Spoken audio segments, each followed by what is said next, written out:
So the fourth key to discover your formula with working with purpose and living an impactful life is to play to your strengths. This is so important. Whilst it's really important to build skills from our weaknesses, right? To play to our weaknesses in order to build our skills, sometimes in life, it's worth playing to your strengths and understanding them as indicators to what you are here to master.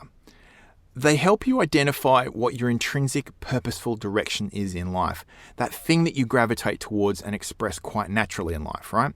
And strengths are, of course, the beneficial traits and talents and skills that you have.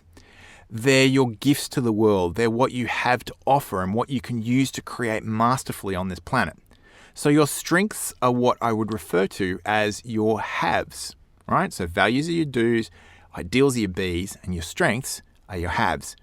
Now, not all of your strengths are of greatest importance to you. Some of those things you're good at, you don't necessarily want to do, right? So there's some things that you have great strengths in, but you take it or leave it, right? So there's some things you're good at, you don't want to do all the time, and they aren't necessarily aligned with your values and ideals, right? But when you do play to the strengths that you have that are aligned with your values, the ones that are what you love to do, that do feed into how you love to be, and you get that all aligned, then what happens is magic starts to happen.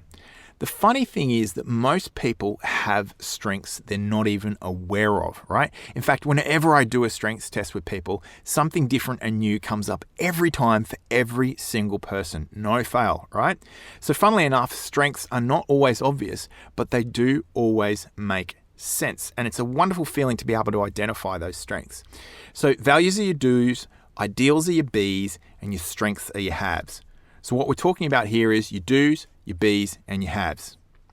So I wonder what your greatest strength is, or what perhaps the top 5 greatest strengths are that you have. Too often in life, we end up looking at our deficiencies, right? It's really important. Too often in life, we end up looking at our lack, at our weaknesses, and generally we do that as a backward strategy to help improve ourselves and move forward, right? The problem with that is that what we're trying to do is we're trying to move forward whilst looking backwards. So by bringing your focus to what it is that you have to offer the world, what happens is you start to move towards what you want with greater propensity.